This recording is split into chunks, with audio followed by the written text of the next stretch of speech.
How's it going, everybody? Mommy is desperately in need of coffee, as usual. As usual. Uh-oh. Uh-oh. Uh-oh. Yeah. Uh-oh. Hello.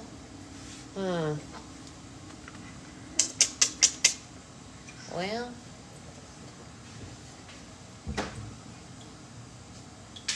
I guess we're doing one of these today. Good morning. Hey, baby, guess what? There's nothing on the floor. Yeah. I know. I know. Just stay right here in the middle. Yeah. In the middle, that's right. Yeah, we're tired, but we're good. Nikki, how are you? We missed Becca already. She's probably not going to be on here today because she's on an airplane. Oh, my wiggle worm. Oh, I know. Oh, my wiggly worm. Oh, I know.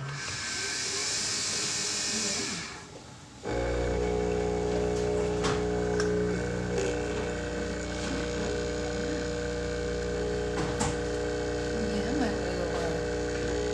My wiggliest worm. How are you all doing today? Hey, Lauren. You don't usually see you in book club. It's nice to see you. Hey, Cindy. How you feeling?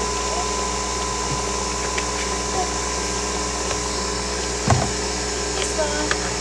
Survived the crazy. Yeah, jeez. I read about that in your post, Nikki. I'm so sorry to hear that.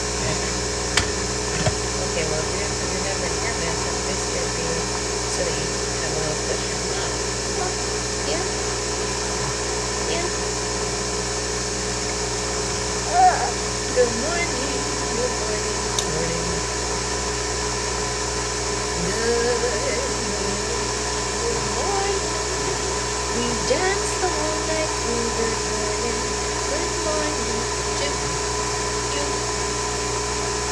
We're back on the everything is going wrong train. No more? Oh.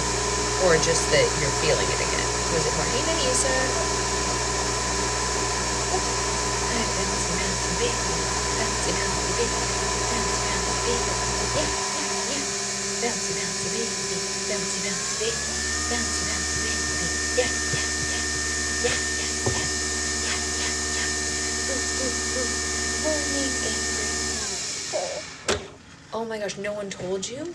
Wait, how long did they wait before telling you, Cindy? Oh my gosh, they just really couldn't handle this journey, it sounds like. Oh my gosh, I'm so sorry, Cindy. I'm so sorry.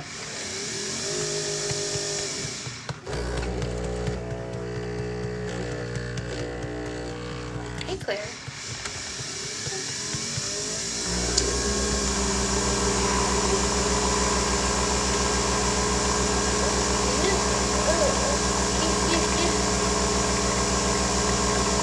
Hey, Jen. Hey, Brittany. Good morning. Hey, Amanda. It is awful. I'm so sorry, Cindy. Our hearts are with you, of course. We're no one said anything to my husband asked about her. I think that your first message was filtered, but I understand what you're saying. So someone, not your husband, was the one who found out, is what I'm gathering.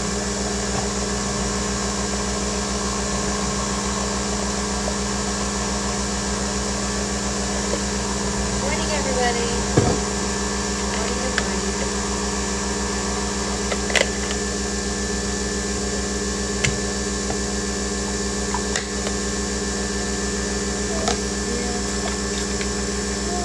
Hey, Katie. Oh, thank you, Amanda. I don't know why they're making you do it each time. That was so annoying. Yeah, they found her. Who they?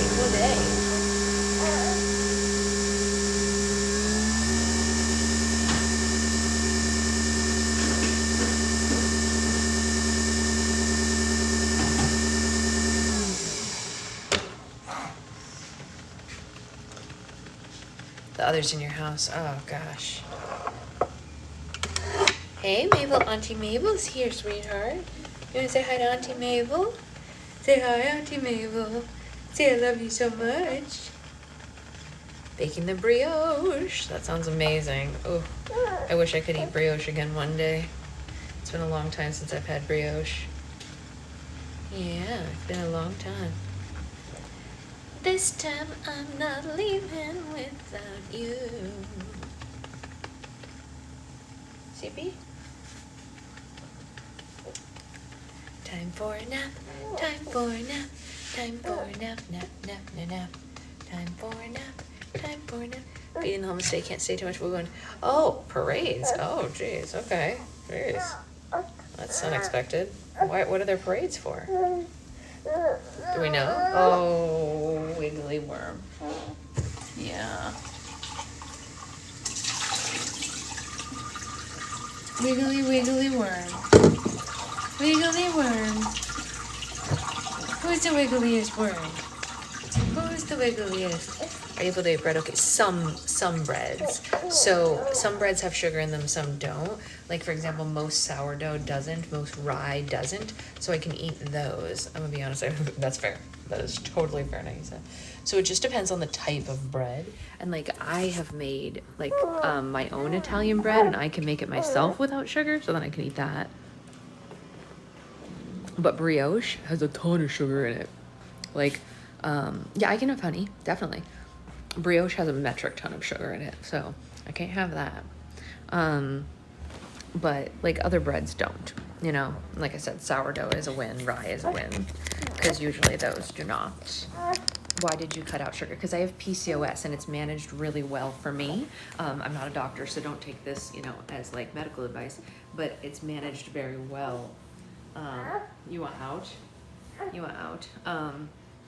Isn't that next week though, Naisa? It's the next Monday, not the one that's coming up. Wee! You're stuck, your foot is stuck.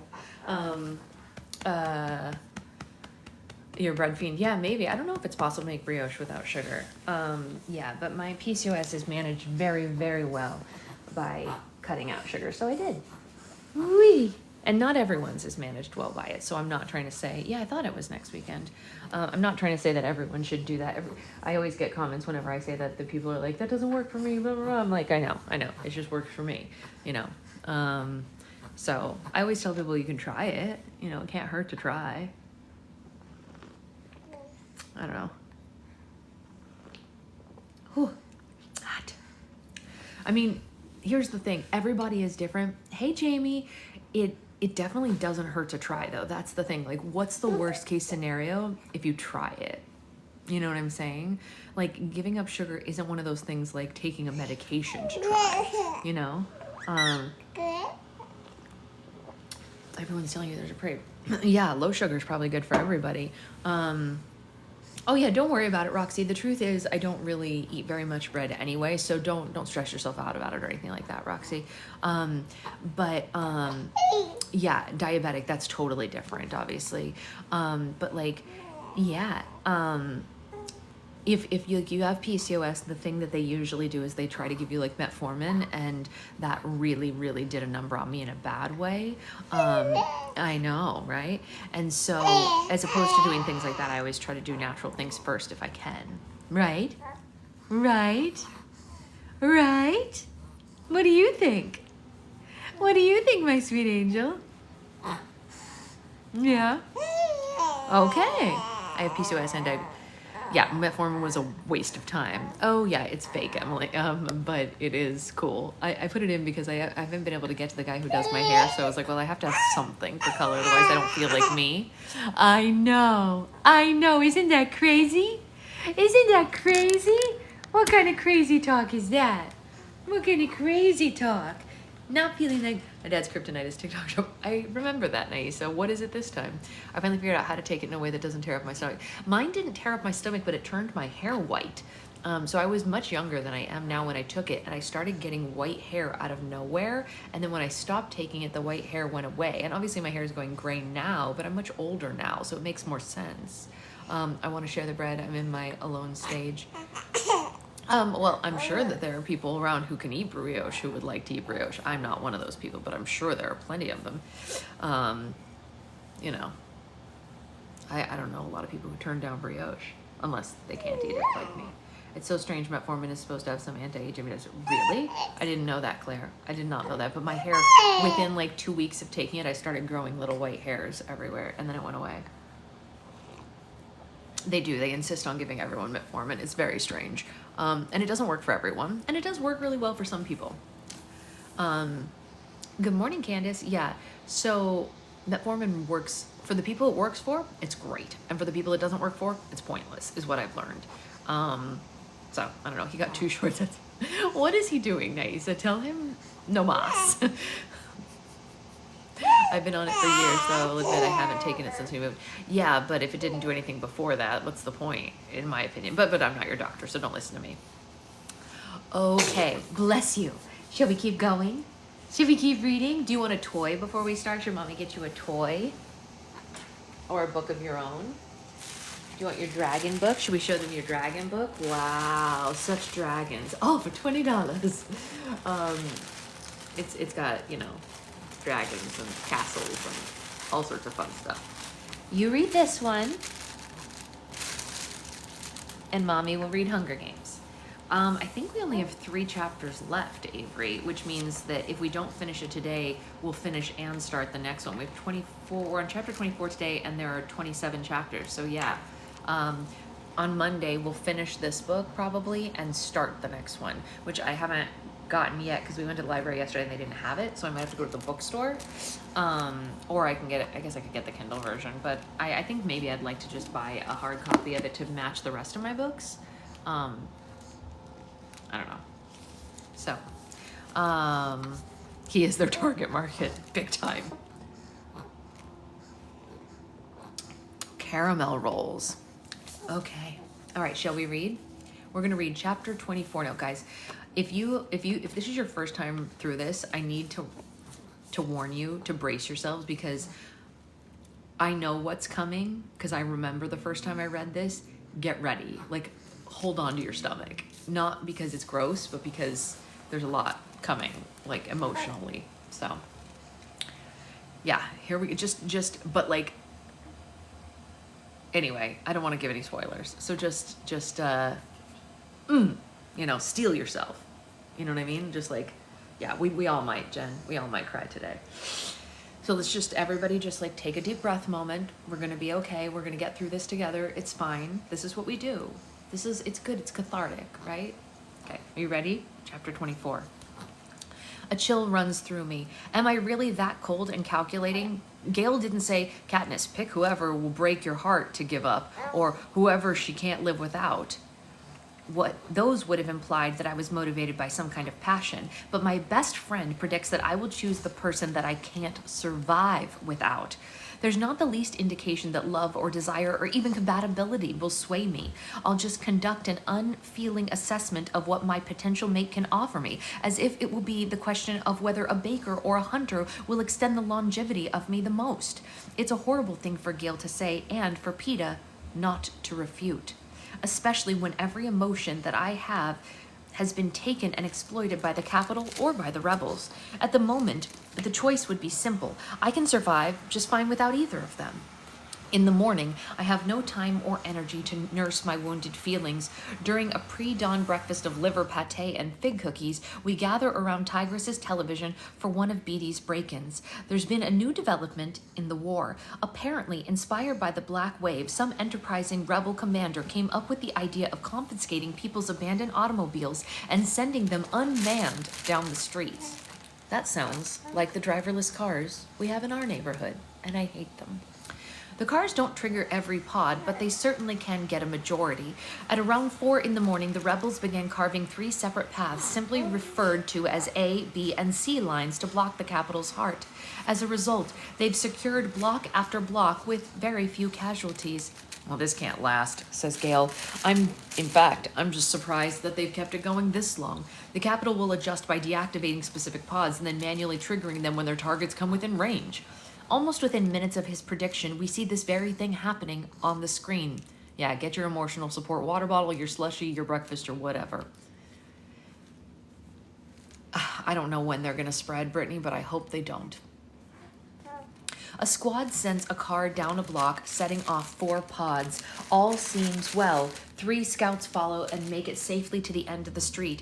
But when a group of 20 rebel soldiers follow them, they're blown to bits by a row of potted rose bushes in front of a flower shop. I bet it's killing Plutarch not to be in control of this one, says PETA. Beatty gives the broadcast back to the Capitol, where grim-faced reporters announce the blocks that civilians are supposed to evacuate. Between her update and the previous story, I'm able to mark on my paper map where it shows a relative position of the opposing army. I hear scuffling on the street outside, and I move to the windows and peek out a crack of the shutters. In the morning light, I see a bizarre spectacle. Refugees from the now occupied block are streaming towards the Capitol's center. The most panicked are wearing nothing but nightgowns and slippers, while the more prepared have been heavily bundled in layers of clothes. Oh, we're gonna be probably not on that one for maybe like 2 weeks, Nicole, because we still have to read Songbird and Snakes first. These people are carrying everything from lapdogs to jewelry boxes to potted plants. One man in a fluffy robe holds an overly ripe banana. Confused, sleepy children stumble along after their parents. Most of them are either too stunned or too baffled to cry.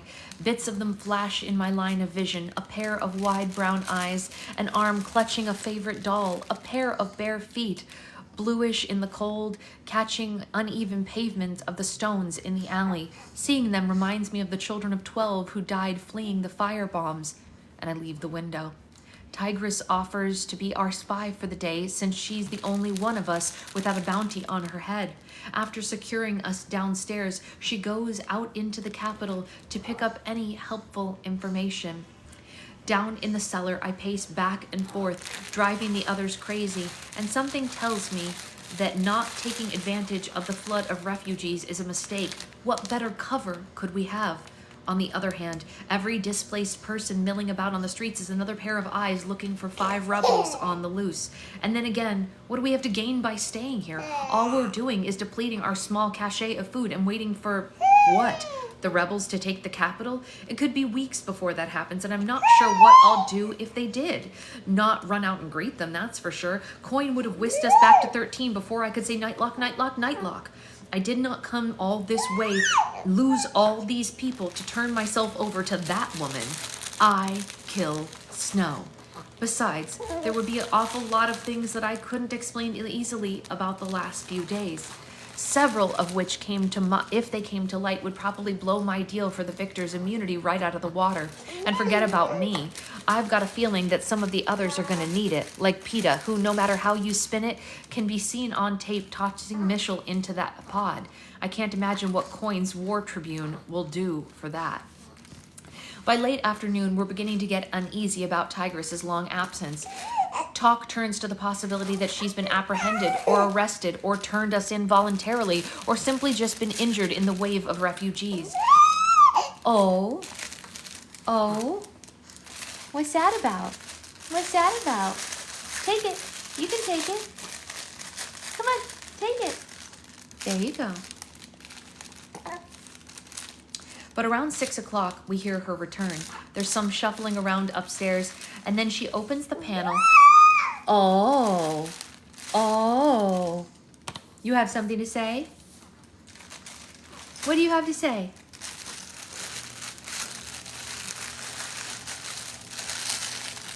You have something to say?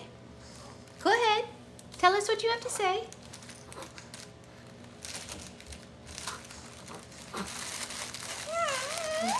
Yeah. Go ahead.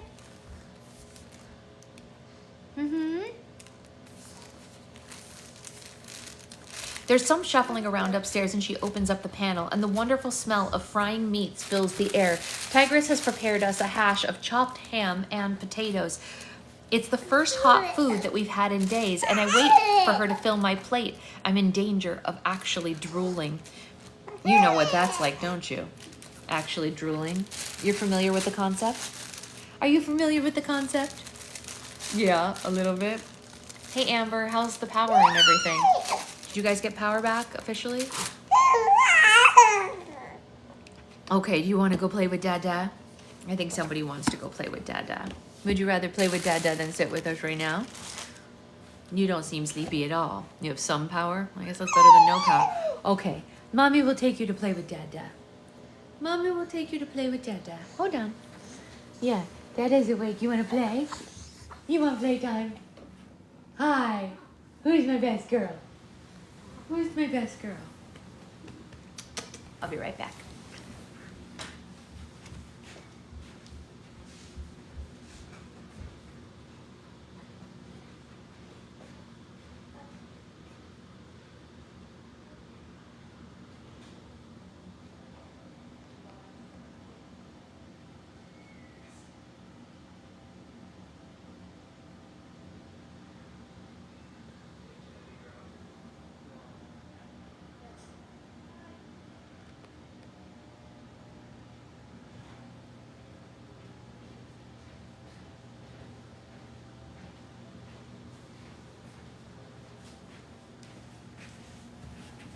She'd been wanting to play with Dada all morning, but we thought maybe she would nap in the raft. And since she's not, she can play with Dada. Okay, let's get to it. Maybe we'll get through the whole thing, who knows. Good morning, Jamie. As I chew, I try to pay attention to Tigress telling us how she acquired it. The main thing I absorb, though, is that the fur underwear are a valuable trading item at the moment, especially for people who left their homes underdressed. Many are still out on the street trying to find shelter for the night. Those who live in the choice apartments of the inner city have not flung open their doors to house the displaced. No, on the contrary, most of them bolted their locks, they drew their shutters, and they pretended to be out. Now the city circle is packed with refugees, and the peacekeepers are going door to door to break into places that they have to assign house guests. On television, we watch a terse head peacekeeper lay out specific rules regarding how many people per square foot each resident will be expected to take in. He reminds the citizens of the capital that temperatures will drop well below freezing tonight, and warns them that their president expects them not only to be willing, but enthusiastic hosts in this time of crisis. They then show some very staged-looking shots of concerned citizens welcoming grateful refugees into their homes. The head peacekeeper says that the president himself has ordered a part of his mansion ready to receive citizens tomorrow. He adds that shopkeepers should also be prepared to lend their floor space if requested. Tigress, that could be you, says PETA. Oh, it's an armed force parade. Oh, okay. Well, there you go. I just realized that he's right. Even this narrow hallway of a shop could be appropriated as a numbers swell, and then we'll be truly trapped in the cellar in constant danger of discovery. How many days do we have? 1? Maybe 2? The head peacekeeper comes back with more instructions for the population. It seems that this evening there was an unfortunate incident where a crowd beat to death a young man who resembled PETA. Henceforth, all rebel sightings are to be reported immediately to the authorities, who will deal with the identification and arrest of any suspects. They show the photo of the victim. Apart from some obvious bleached curls, he looks about as much like PETA as I do. We watch briefly as a rebel update comes in, and we learn that several more blocks have been taken today. I make note of intersections on my map and I study it. Line C is only 4 blocks from here, I announce, and somehow that fills me with more anxiety than the idea of peacekeepers looking for housing. I become very helpful. Let me wash the dishes. I'll give you a hand. Gail collects the plates. I feel PETA's eyes following us out of the room, and in the cramped kitchen at the back of Tigress's shop, I fill the sink with hot water and suds. Do you think it's true, I ask, that Snow will let the refugees into the mansion? I think he has to now, at least for the cameras, says Gail. I'm leaving in the morning then, I say. Well, I'm going with you, says Gail. What should we do with the others? Pollux and Cressida could be useful. They're good guides, I say. Pollux and Cressida aren't actually the problem. But PETA's too unpredictable, Gail finishes. Do you think he'd still let us leave him behind? We can make the argument that he'll endanger us, I say. He might stay here if we're convincing. PETA's fairly rational about our suggestion. He readily agrees that his company could put the 4 others at risk. I'm thinking that this may all work out, and he can just sit out this war in Tigress's cellar, and when he announces, he's going out on his own. To do what? Cressida asks. I'm not sure exactly. The one thing that I might still be useful at doing is causing a diversion. You saw what happened to the man who looked like me, he said. What if you lose control? I say. You mean go what? Well, if I feel that coming on, I'll just try to get back here, he assures me. And if snow gets you again? Asks Gale. You don't even have a gun. I'll just have to take my chances, says Peta, like the rest of you. And the two of them exchange a look, and then Gale reaches into his breast pocket and he places a nightlock tablet in Peta's hand. Peta lets it lie in his open palm, neither rejecting nor accepting it. What about you? Don't worry. Beatty showed me how to detonate my explosive arrows by hand. If that fails, I've got my knife and I have Katniss, says Gale with a smile, and she won't give them the satisfaction of taking me alive. The thought of the peacekeepers dragging Gale away starts to play the tune in my head again. Are you coming to the tree? Take it, Peta, I say in a strained voice, and I reach out and I close his fingers over the pill. No one will be there to help you. We spend a fitful night, woken by one another's nightmares, minds buzzing with the next day's plans, and I'm relieved when 5 o'clock rolls around and we begin whatever this day holds for us. We eat a mishmash of our remaining food, canned peaches, crackers, and snails, leaving 1 can of salmon for Tigress as a meager thanks for all she's done. The gesture seems to touch her in some way. Her face contorts into an odd expression and she flies into action. She spends the next hour remaking the 5 of us. She redresses us in regular clothes to hide our uniforms before we don our coats and cloaks. She covers our military boots with some sort of furry slippers and secures our wigs with pins. She cleans off the garish remains of the paint that we so hastily applied to our faces, and she makes us up again. She drapes our outerwear to conceal our weapons and then gives us handbags and bundles of knickknacks to carry. And in the end, we look exactly like the refugees fleeing from the rebels.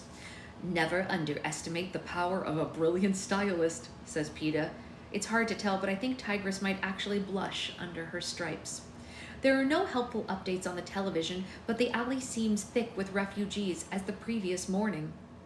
Our plan is to slip into the crowd in 3 groups. First is Cressida and Pollux, who will act as guides while keeping a safe lead on us, and then Gale and myself, who intend to position ourselves among the refugees assigned to the mansion today, and then Peta, who will trail behind us, ready to create a disturbance if needed. Tigress watches through the shutters for the right moment, unbolts the door, and nods to Cressida and Pollux. Take care, Cressida says, and then they're gone. We'll be following in a minute, and I get out a key and unlock Peta's cuffs and stuff them into my pocket. He rubs his wrists, flexes them. I feel a kind of desperation rising up inside of me. It's like I'm back in the Quarter Quell with Beatty giving Joanna and me that coil of wire. Listen, I say, don't do anything foolish. No, it's last resort stuff. Completely, he says. And I wrap my arms around his neck and I feel his arms hesitate before they embrace me. Not as steady as they once were, but they're still warm and strong. 1,000 moments surge through me. All the times these arms were my only refuge from the world. Perhaps not fully appreciated then, but so sweet in a memory that's now gone forever. All right then, I release him. It's time, says Tigress, and I kiss her cheek, and I fasten my red hooded cloak. I pull up my scarf over my nose and I follow Gale out into the frigid air. Sharp, icy snowflakes bite my exposed skin, the rising sun trying to break through the gloom without much success. There's enough light to see the bundle of forms closest to you and very little more. Perfect conditions, really, except that I can't locate Cressida and Pollux. Gale and I drop our heads and shuffle along with the refugees. I can hear what I missed peeking through the shutters yesterday, crying, moaning, labored breathing, and not too far away, gunfire. Where are we going, Uncle? A shivering little boy asks a man weighted down with a small safe. To the president's mansion. They'll assign us a new place to live, humps the man. We turn off the alley and spit into one of the main avenues. Stay to the right, a voice orders, and I see the peacekeepers interspersed through the crowd, directing the flow of human traffic. Scarred faces peer out of the plate glass windows of the shop, which are already become overrun with refugees, and at this rate, Tigress might have new house guests by lunch. It was good for everybody to get out when we did. It's brighter now. Even with the snow picking up, I catch the sight of Cressida and Pollux about 30 yards ahead of us, plodding along with the crowd. I crane my head around to see if I can locate Peta. I can't, but I've caught eye of an inquisitive-looking little girl in a lemon-yellow coat. I nudge Gale, and I slow my pace ever so slightly to allow a wall of people to form between her and I. We might need to split up, I say under my breath. There's a girl. Gunfire rips through the crowd, and several people near me slump to the ground. Screams pierce the air as a second round bows down another group behind us. Gail and I drop to the street and then scuttle 10 yards to the shops and take cover behind a display of spiked-heeled boots outside of a seller's shop. A row of feathery footwear blocks Gail's view. "Who is it? Can you see?" he asks me, and when I can see, between alternating pairs of lavender and mint green leather boots, is a street full of bodies. The little girl who was watching me kneels beside a motionless woman, screeching and trying to rouse her. Another wave of bullets slices across the chest of her yellow coat, staining it with red, knocking the little girl onto her back. For a moment, looking at her tiny crumpled form, I lose my ability to form words. Gale prods me with his elbow. "Katniss?" "They're shooting from the roof above us," I tell Gale, and I watch a few more rounds and see the white uniforms dropping into the snowy street. Try to take out the peacekeepers. They're not exactly crack shots. It must be the rebels. I don't feel a rough rush of joy, although theoretically my allies have broken through. I'm transfixed by that little girl in the lemon yellow coat. "If we start shooting, that's it," says Gale. "The whole world will know it's us." It's true. We're armed only with our fabulous bows. To release an arrow would be like announcing to both sides that we are here. "No," I say forcefully, "we have got to get to Snow." "Then we better start moving. The whole block is going up," says Gale. Hugging the wall, we continue along the street. Only the wall is mostly shop windows, a pattern of sweaty palms and gaping faces pressed against the glass. I yank my scarf up high over my cheekbones as we dart between the outer displays. Behind a rack of framed photos of Snow, we encounter a wounded peacekeeper who's propped up against a strip of brick wall. He asks us for help. Gale knees him in the side of the head and takes his gun instead. At the intersection, he shoots the second peacekeeper, and we both now have firearms. "Who are we supposed to be now?" I ask. "Desperate citizens of the capital," says Gale. "The peacekeepers will think we're on their side, and hopefully the rebels will have more interesting targets than us." I'm mulling over the wisdom of this last roll as we sprint across the intersection, but by the time we reach the next block, it's no longer mattering who we are, who anyone is, because no one is looking at faces. The rebels are here, all right, pouring out into the avenue, taking cover in doorways, behind vehicles, blazing guns, hoarse voices shouting commands as they prepare to meet an army of peacekeepers marching toward us. Caught in the crossfire are the refugees, unarmed, disoriented, and many of them wounded. A pod's activated ahead of us, releasing a gush of steam that parboils everyone in its path, leaving its victims intestine pink and very dead. After that, what little sense of order there was unravels, and it remains as the remaining circules of steam intertwine the snow, visibly extending just to the end of the barrel. Peacekeeper, rebel, citizen, who knows? Everything that moves is a target. People shoot reflexively, and I'm no exception. My heart is pounding. Adrenaline is burning through me. Everyone is my enemy, except for Gale, my hunting partner, the one person who has my back. There's nothing to do but move forward and kill whoever comes into our path. Screaming people, bleeding people, dead people are everywhere, and as we reach the next corner, the entire block ahead of us lights up with a rich purple glow. We backpedal, we hunker down in a stairwell, and we squint into the light.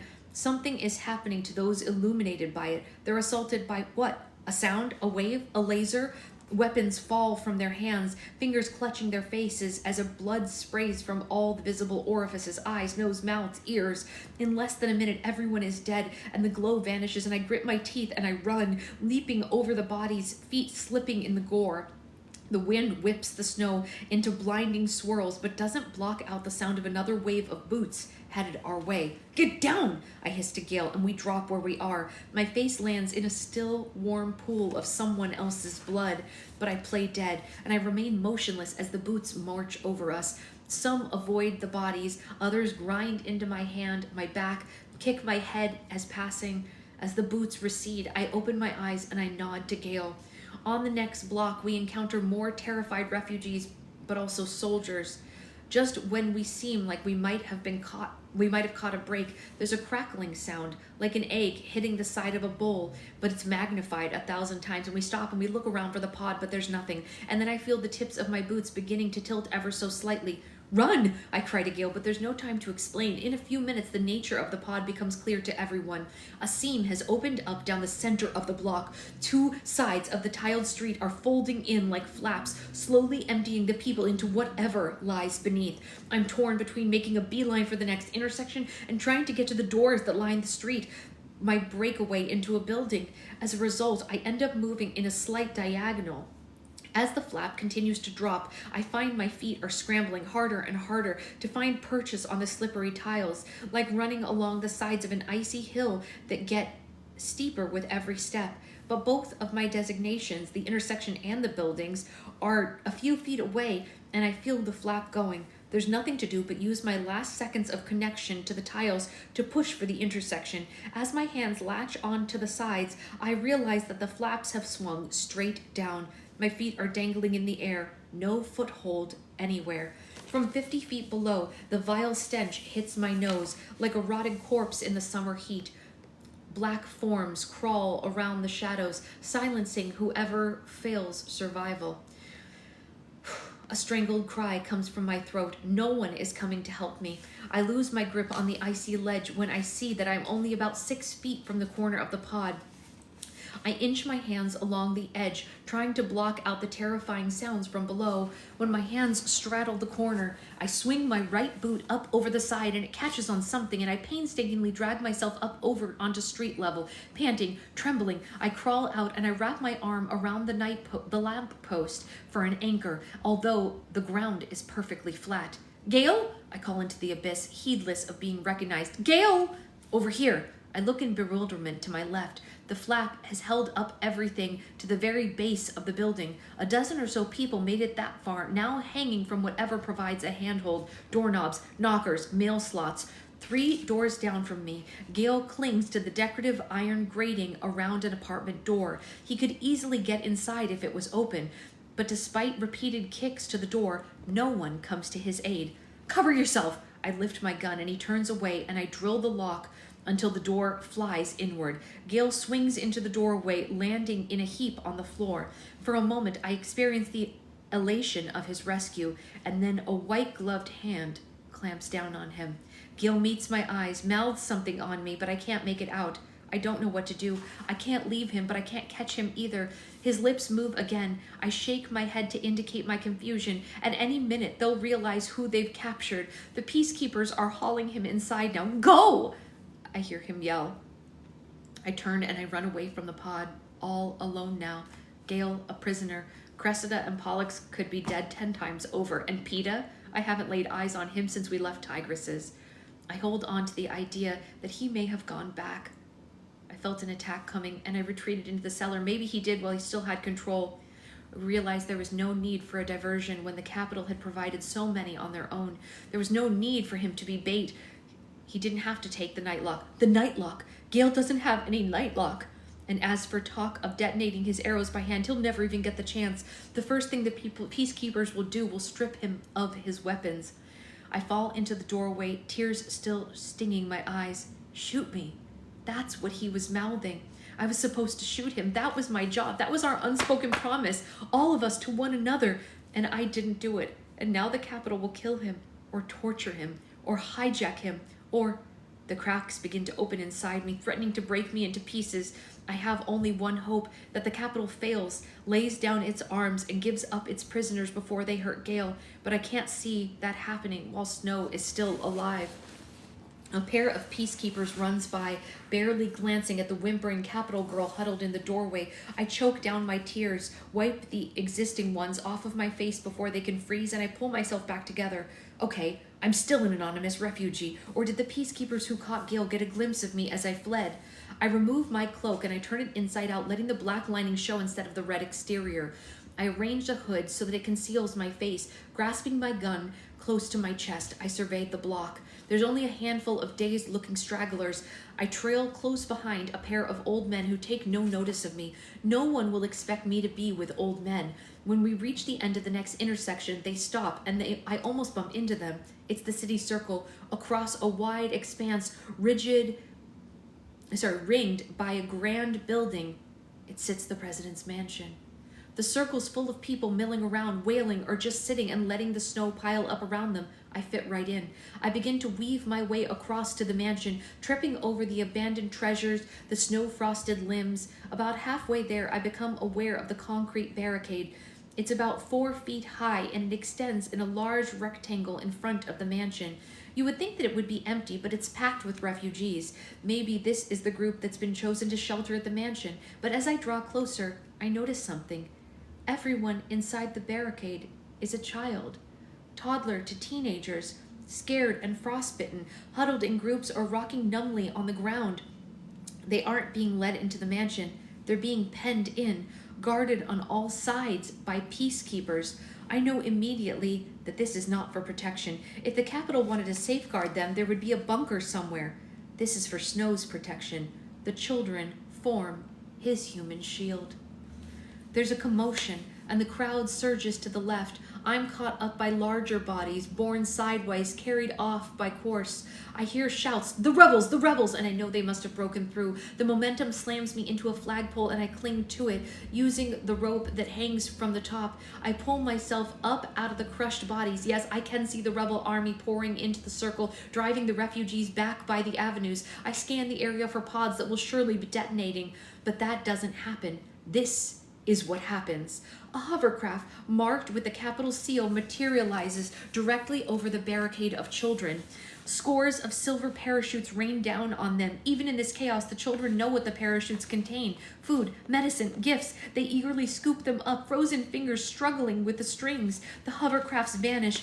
5 seconds pass, and then about 20 parachutes simultaneously explode. The wail rises from the crowd. The snow is red and littered with undersized body parts. Many of the children die immediately, but others lie in agony on the ground. Some stagger around mutely, staring at the remains of the silver parachutes in their hands as if they still might have something precious inside. I can tell that the peacekeepers did not know that this was coming their way, and they're yanking away the barricades, making a path to the children. Another flock of white uniforms sweeps into the opening, but these aren't peacekeepers, they're medics, rebel medics, and I know the uniforms anywhere. They swarm in among the children, wielding medical kits. First, I get a glimpse of the blonde braid down her back, and then as she yanks her coat off to cover the wailing children, I notice the ducktail formed by her untucked shirt. I have the same reaction I did the day that Effie Trinket called her name in the reaping. At least, I must go limp, because I find myself at the base of the flagpole, unable to count for the last few seconds, and then I'm pushing through the crowd just as I did before, trying to shout her name above the roar. I'm almost there, to the barricade, when I think she hears me, because just for a moment she catches sight of me. Her lips form my name, and that's when the last of the parachutes goes off.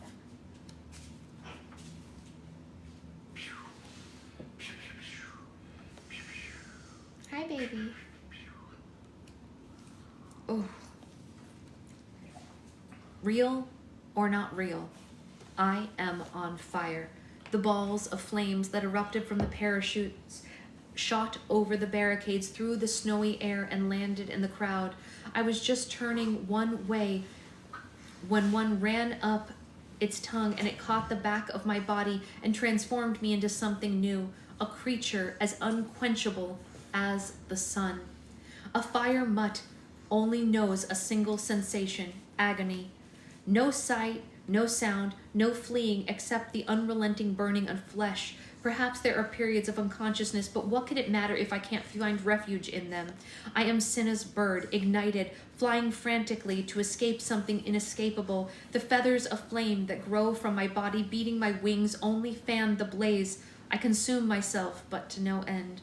Finally, my wings begin to falter. I lose height, and gravity pulls me into a foamy sea the color of Phoenix eyes. I float along my back, which continues to burn beneath the water, but the agony quiets to pain. When I am adrift and unable to navigate, that's when they come, the dead. The ones I loved fly as birds out into the open sky above me, soaring, weaving, calling me to join them. I want so badly to follow them, but the seawater saturates my wings, making it impossible to lift them up. The ones I hated have taken to the water, horrible scalding things that tear my salty flesh with the needle teeth of theirs, biting again and again, dragging me beneath the surface. The small white bird tinged pink dives down, burying her claws into my chest, and she tries to keep me afloat. No, Katniss, no, you can't go. But the ones I hated are winning. If she is clinging to me... Hi, baby. Do you need mommy? I thought hearing you with... No, it's okay. Does she need mommy? Is she no, hungry? She's okay. Are you sure? Oh, I think she's fine. Okay. Does she just want to play? Well, we were playing, and then she wasn't happy with that. Is she hungry, maybe? I don't know. Do you want me to feed you, honey? Are you hungry? Is she hungry? I can feed her and read at the same time. I do it all the time. Come here, my angel. Come here. Oh, big burp. Good burpee, honey. Yeah. Hi, my baby angel. Who's my sweet love? Who's my sweet love? Huh? Who's my baby? Is it you? Are you my sweet angel? Yeah. Okay. Are you hungry? Are you hungry? Yeah. Okay. Oh, yeah, I'll take that.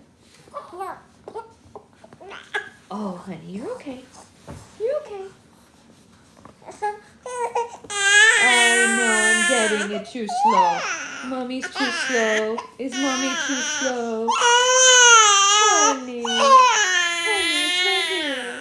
Honey, it's right here. Hey. No. Mommy just a little too slow? Or is this not what you want? No? Okay, you don't want it? Okay. Well, I'm sorry. maybe she has a diaper change. I just didn't realize it. She might. Yeah, she said no foods. She didn't want food. That's okay. That's okay. You don't have to have food, honey. That's okay. okay. You're okay. Oh, all the animals in the room felt bad for your cries. Sweet girl. It's okay. We're not hungry. We need a diaper change. That's okay. They'll be okay. The ones I hated are winning. And if she clings to me, she'll be lost as well. Prim, let go. And finally she does. Deep in the water, I'm deserted by all. There's only the sound of my breathing, the enormous effort it takes to draw water in, push it out of my lungs. I want to stop, to try to hold my breath, but the sea forces its way in and out against my will. Let me die. Let me follow the others. I beg whatever is holding me there, but there is no response. Trapped for days, years, centuries maybe, dead but not allowed to die, alive but as good as dead, so alone that anyone, anything, no matter how lonesome, would be welcome to me. But when I finally have a visitor, it's sweet, morphling, coursing through my veins, easing the pain, lightening my body so that it rises towards the air and rests again on the foam. Foam? Am I really floating on foam? I can feel it beneath the tips of my fingers, cradling parts of my naked body, but there's pain, so much pain that it feels like reality, sandpaper in my throats, the smell of burning medicine from the arena, the sound of my mother's voice. These things frighten me, and I try to return to the deep to make sense of them, but there's no going back. Gradually, I'm forced to accept who I am, a badly burned girl with no wings, no fire, and no sister. In the dazzling white Capitol Hospital, the doctors work their magic on me, draping my rawness in new sheets of skin, coaxing the cells into thinking that they are my own, manipulating my body parts, bending and stretching my limbs to assure a good fit. I hear over and over again how lucky I am. My eyes were spared. Most of my face was spared. My lungs are responding to the treatment. I'll be as good as new. Oh, hi, Dottie. I'm glad you like my voice. When my tender skin has toughened enough to withstand the pressure of the sheets, more visitors arrive. The morphling opens the door to the dead and the alive alike. Hamish, yellow and unsmiling. Cinna, stitching a new wedding dress for me. Deli, prattling on about the niceness of people. My father singing all 4 stanzas of the Hanging Tree and reminding me that my mother, who sleeps in the chair between shifts, isn't to know about this.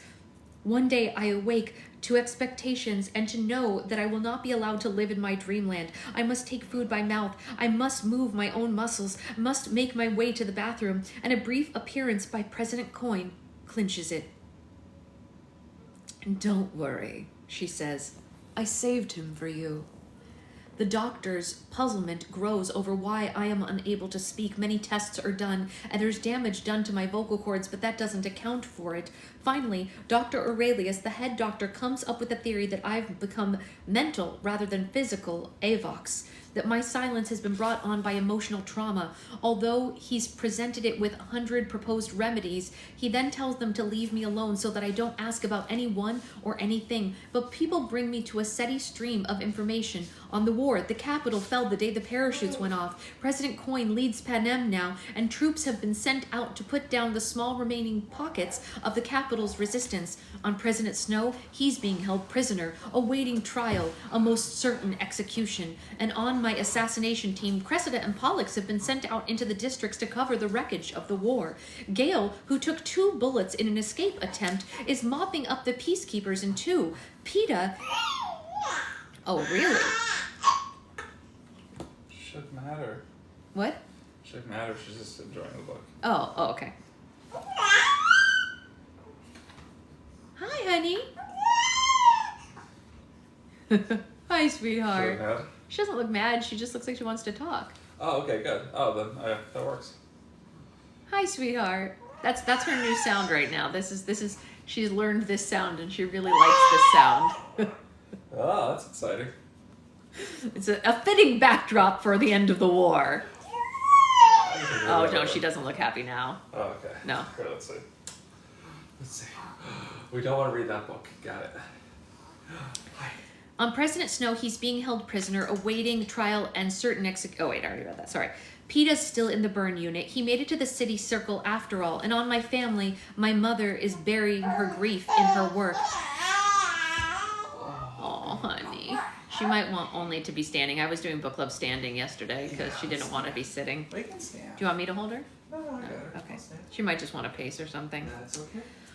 Having no work, grief buries me. All that keeps me is Coyne's promise that I can kill Snow, and when that's done, nothing will be left. Eventually, I'm released from the hospital, and I'm given a room in the president's mansion to share with my mother. She's almost there, taking her meals and sleeping at work. Sorry, she's almost never there. It falls to Hamish to check in on me and make sure that I'm eating and using my medicine. It's not an easy job.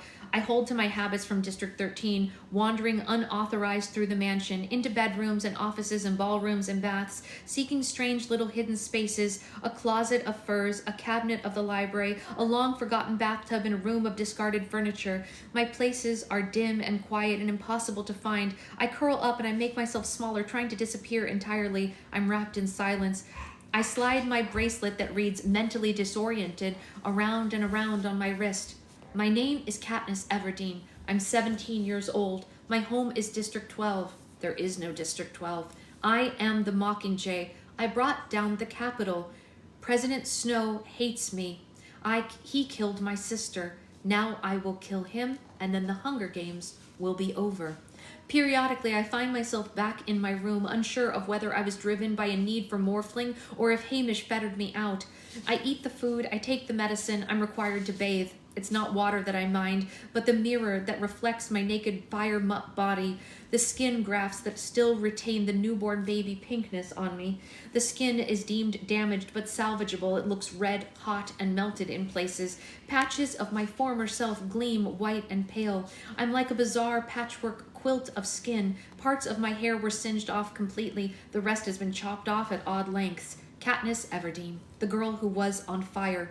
I wouldn't much care, except the sight of my body brings back the memory of the pain, and why I was in pain, and what happened just before the pain started, and how I watched my little sister become a human torch. Closing my eyes doesn't help. Fire burns brighter in the darkness. Dr. Aurelius shows up sometimes. I like him because he doesn't say stupid things about how I'm totally safe, or that he can't see it but I'll be happy again one day, or even that things will be better in Panem now. He just asks if I feel like talking, and when I don't answer, he falls asleep in his chair, and I think that his visits are largely motivated by his time and need for a nap. The arrangement works for both of us. The time draws near, although I could not give you the exact hours and minutes. President Snow has been tried and found guilty, sentenced, to execution. Hamish tells me that, and I hear talk of it as I drift past the guards in the hallways. My Mockingjay suit arrives in my room, also my bow, looking no worse for the wear, but no sheath of arrows, either because they were damaged or, more likely, because I shouldn't have had weapons at all. I vaguely wonder if I should be preparing for the event in some way, but nothing really comes to mind. Late one afternoon, after a long period in a cushioned window seat behind a painted screen, I emerge and I turn left instead of right. I find myself in the strange parts of the mansion and immediately lose my bearings. Unlike the area where I'm quartered, it seems to be no one around to ask. I like it though. I wish I'd found it sooner. It's so quiet here with the thick carpets and the heavy tapestries soaking up the sound. It's softly lit, muted colors. It's peaceful until I smell the roses. I dive behind some curtains, shaking too hard to run while I await the mutts. And finally I realize there are no mutts coming. So what do I smell? Real roses? Could it be that I'm near a garden where those evil things seem to grow? As I creep down the hallway, the odor becomes overpowering, perhaps not as strong as the actual mutts, but purer because it's not competing with sewage and explosives. I turn a corner and I find myself staring at two surprised guards. Not peacekeepers, of course. There are no more peacekeepers, but not the trim gray uniformed soldiers from 13 either. These two, a man and a woman, wear tattered clothes thrown together. They look like actual rebels, still bandaged and gaunt, and they're now keeping watch over the doorway to the roses. And when I move to enter, their guns form an X in front of me. "Can't go in, miss," says the man. "Soldier," corrects the woman.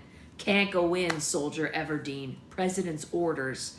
I just stand there, patiently waiting for them to lower their guns, for them to understand without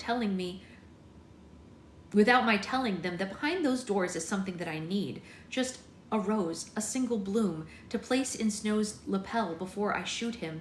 My presence seems to worry the guards. They're discussing calling Hamish when the woman speaks up behind me. "Let her go in." I know this voice, but I can't place it immediately. It's not Seam, it's not 13, it's not Capital. I turn my head and I find myself face to face with Paylor, the commander from 8. She looks even more beat up than she did at the hospital, but honestly, who doesn't? "On my authority," she says. She has a right to anything behind that door.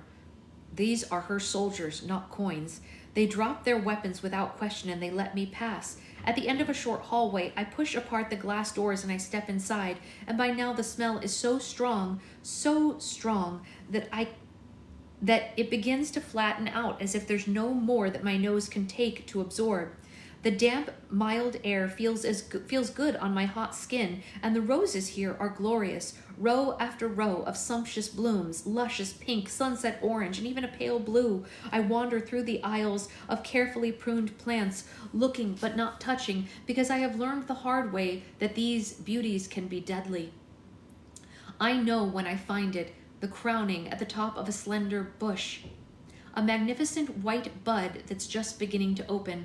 I pull my left sleeve over my hand so that my skin won't actually touch it, and I take a pair of pruning shears just positioned above them. I position them just above the stem when I hear him speak. "That's a nice one." My hand jerks. The shears snap shut, severing the stem. "The colors are lovely, of course, but nothing says perfection like white."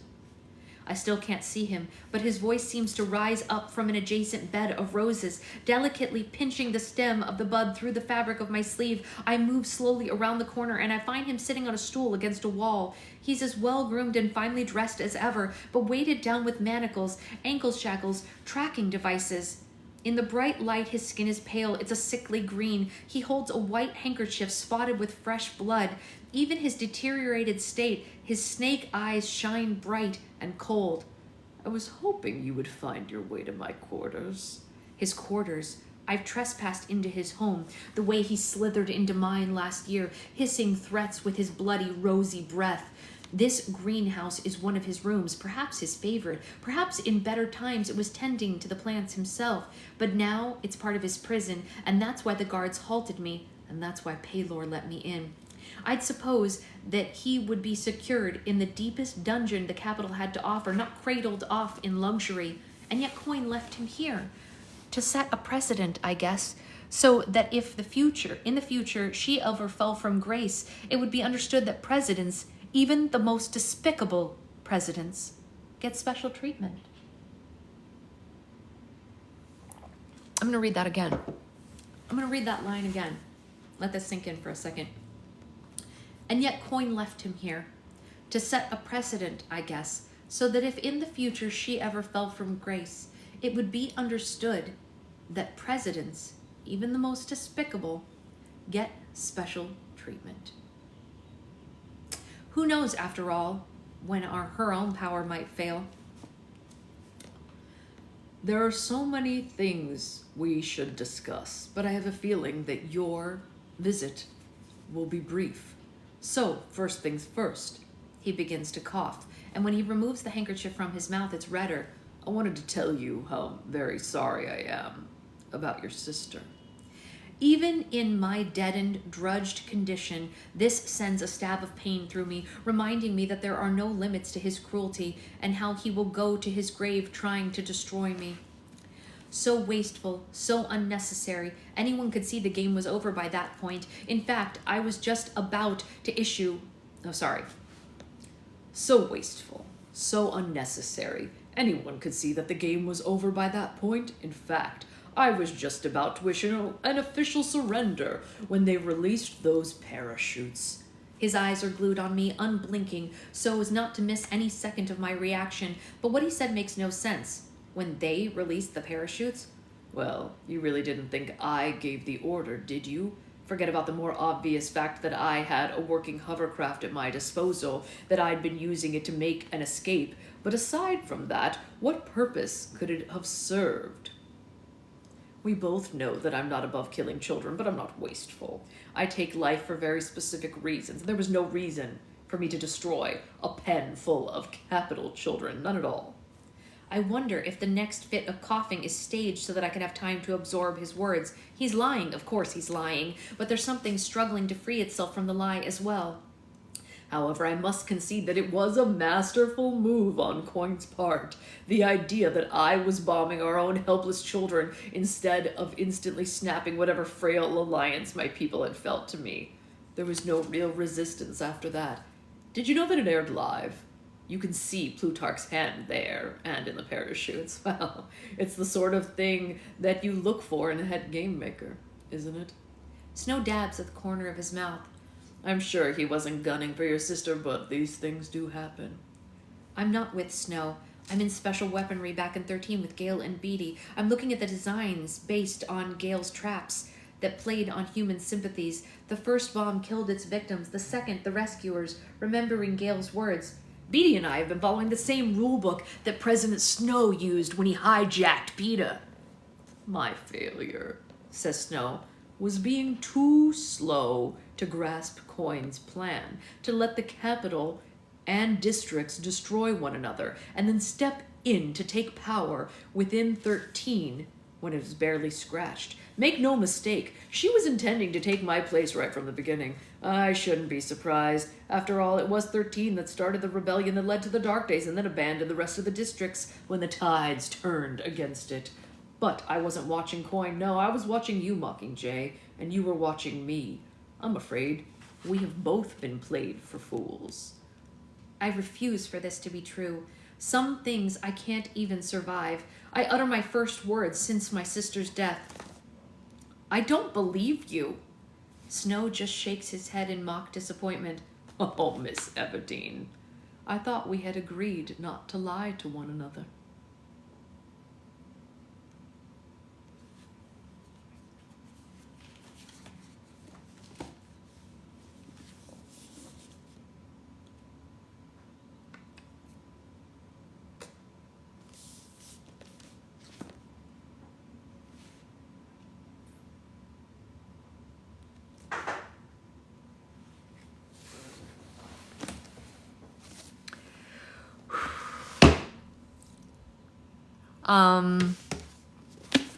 I think the last chapter is 20-something pages. We're on page 359 right now, and we have to get to 390. So